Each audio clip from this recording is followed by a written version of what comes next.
What is it? There's a quiz. You just thought you were getting away with something.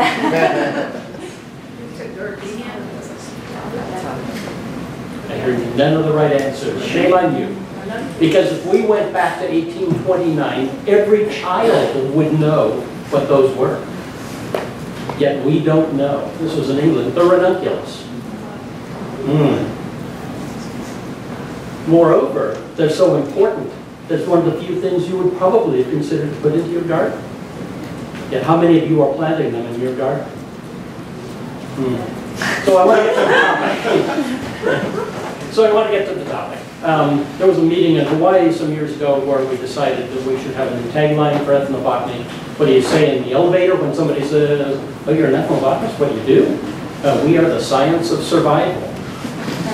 Yet, as I read the literature that we put out, as I listen to our talks, we rarely talk about survival. And it's appropriate that this symposium, in fact, does deal with survival. So I just really wanted to look into survival and see if I, in my own research, ever encountered survival. And we should always start with hypotheses. So here's a hypothesis. Plant species that remain popular with humans will survive. That's a good, I think, survival, traditional survival hypothesis. We need operational definitions. So in this case, we're going to look at the number of varieties as being the measure, and we want to make sure for survive the genetic diversity persists. Okay? So let's go back to ranunculus. It started out in the 1600s when it was first brought into cultivation as a very plain plant. But you know what plant breeders do, even just good hobbyists, they soon make it fancier, and so this is a double, and this is the sort of popular flower that you would now see. In terms of popularity, it was introduced in 1600 into Europe. By 1850, there were 800 to 900 varieties available to people to plant in their gardens in England. By 1900, there were virtually none. Today, if you look at the seed catalogs, we have scarcely more than a dozen varieties. If we're talking about survival, this is the biggest crash I've lately encountered. What happened? What are these? What did we miss out on? Now, fortunately, we have some resources. We keep voucher specimens, right? So we go back to the herbarium and we say, okay, what do they look like? 800 to 900 varieties. It must have been pretty neat. And you come up pretty dry because we tend to save species, not varieties. You go to the botanical illustrations, we've got these beautiful floras from the 1800s, right? They are poor documentation. People would have gone broke trying to document 800 to 900 varieties. You couldn't do it. So we don't know, in fact, what they look like, except we look at the catalogs, the seed catalogs. And this is a small portion of the Dutch seed catalog from 1849. You can see that there's a name on the left, what it's called, and then a couple of words that describe it. And so my question was, could we reconstruct and get a sense of what's going on? What do the names mean? I categorized all the names, and most of them were historical figure names. Way down here, as color, we're down to 9%. And remember, color is a 9%. We'll come back to that. So color was not a popular descriptor, but lots of other things, including naming it after real people, you know, somebody's wife, something like that, or a government office. This is the king's office or something like that. Colors. What were the colors that were used? I analyzed all the colors. There's a frequency diagram. White was the most common, followed by red and yellow. And so you get a sense of all of the colors being used. There were modifiers used. So variegated was commonly used as part of this description. And a lot of these really tickle my fancy because they're really fun words that we often don't use, fiery, sparkling, singular. So you can dig out more information, and this begins to intrigue me even more. These weren't just one color. Often there were two colors as part of the flower color, and occasionally three. A few times I couldn't tell how many colors were actually being described. I did a network analysis with the multicolored flowers, And you can see with these linkages, for example, white over on the right and red on the left, that was pretty popular, but purple was even more frequently used as a color combination. And when I think about some of these, I take my time and I look at the diagram, particularly some of these obscure ones, orange and yellow, was kind of popular, but the yellow and golden, somebody came up with a variety that was yellow and golden. It's fun to see all the combinations.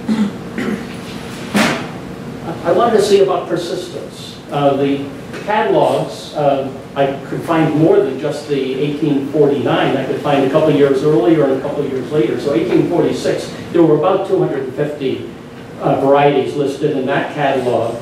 I then looked at how many of those persisted to the next catalog that I had, which was the 1849. So you can see there was quite a mortality and a bunch of new ones added. And then what happened in the 1853? Even fewer of the 1846 persisted, etc. So it's sort of a mortality table, and it shows that there was a big turnover in the varieties that were available, even over a short period. In totals, just in these three catalogs, 671 unique names were given. I suspect if I had the intermediate years, even over the same period, that would get us up to the 800 to 900 total varieties that had been available. So what happened? I think probably the big crash came because they fell out of favor in exhibitions. Rich people want to show off their plants at exhibitions, look at this wonderful thing that I've bred. And so by 1879, 1878, 1879, people were not seeing them at exhibitions, therefore they weren't popular. This was not something you would get local acclaim for if you were growing them, and so they fell out of favor. So the question is, where do we stand now? I went to the current catalog. There are a couple of them in the US. This one, the Easy to Grow bulbs, is the most popular one. They provide most of them.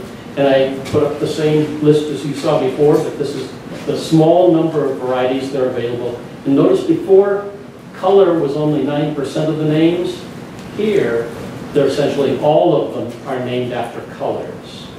So the colors become the dominant name. And the descriptions aren't nearly as interesting. So, in terms of my hypothesis, we've gone from, in 1 year, 363 down to 13, using the same medium, the bulb catalogs. I would say that that's a big crash, and that it's really something that maybe we lost a lot. But I want to go back and readdress that before we leave. And even this nearly random picture that I pulled out of my collection, if you look at these flowers, there's quite a bit of variability there. And so we really need to pursue that a little bit. Most of the ranunculus grown in the US are grown here at flower fields in Carlsbad, California, just north of San Diego. It's about 20 hectares, and they grow them in these big, broad stripes. They're very attractive. It's on a hillside near the freeway. Looking from Google Earth down at that, this is the 20 hectares. They didn't have one in full bloom. It would have been spectacular if you had been able to see that. But I have access to this field because my mother lives about 5 miles away.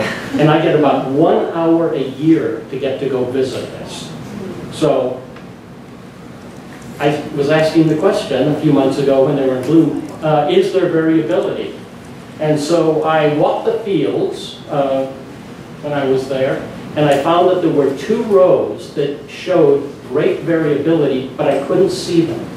You can only walk in the rows between the fields, these broad areas, and John, with his golf cart, keeps everybody out. And this was over in the maintenance area, and that's where I had to go. So what do we do as ethnobotanists when we need access to our study site? We just asked. And they said, sure, you got a great story. Go in the fields. But I couldn't go long because being there would mean other people would try to come in and photograph too. And we had to keep everybody else out. So I had about an hour and a half by myself. And I went there, and I'll show you a few pictures of what I saw.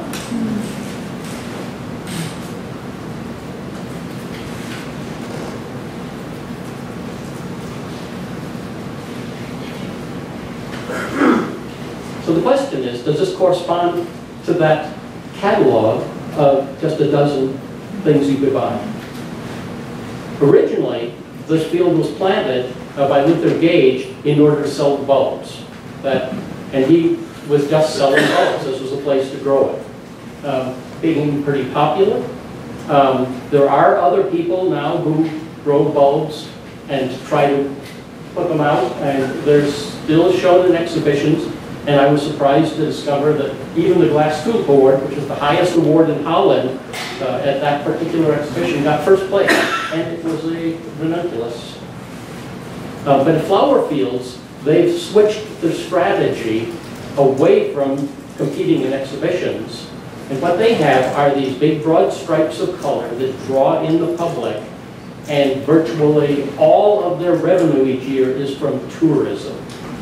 They don't sell bulbs very often. So between 100,000 and 200,000 people visit this place every year and pay a pretty good price to get in. They do sell cut flowers. That's another pretty good part of their income.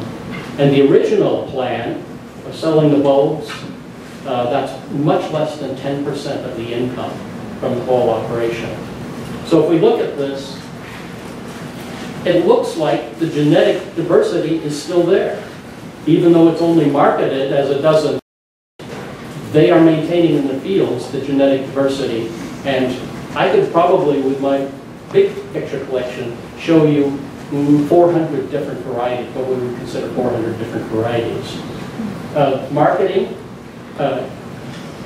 as the big broad stripes of color, seems to have worked. It's a big attractant.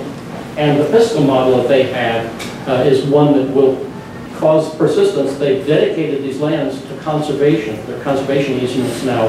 The family that originally was owning this land gave it to the city for permanent use as a display like this. So ranunculus, I thought, were in trouble. Maybe they aren't.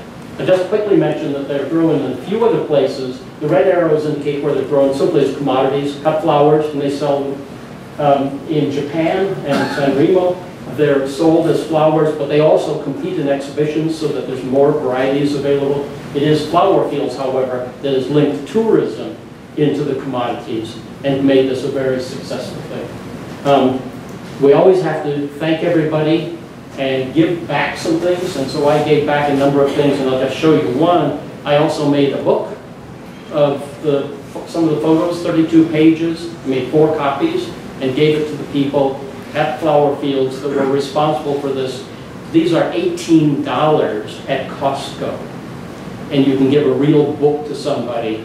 And so for those of you who are looking at ways to give something back to the community, this is a new alternative.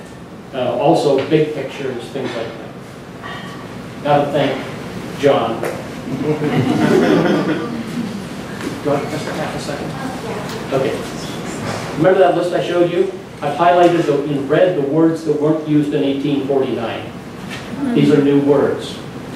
Pink. Wait a minute.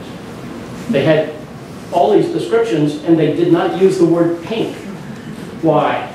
This is an engram from Google showing the popularity of pink out of about 5 million books from 1800 to year 2000.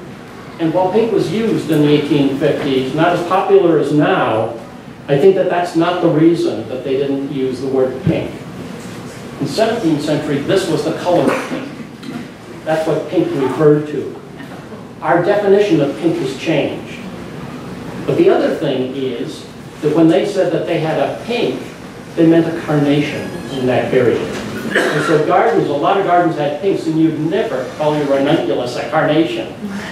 So for those of you who do cognitive ethnobotany, you've got to be a little aware of the fact that word use can change, and it's sometimes a little more complicated.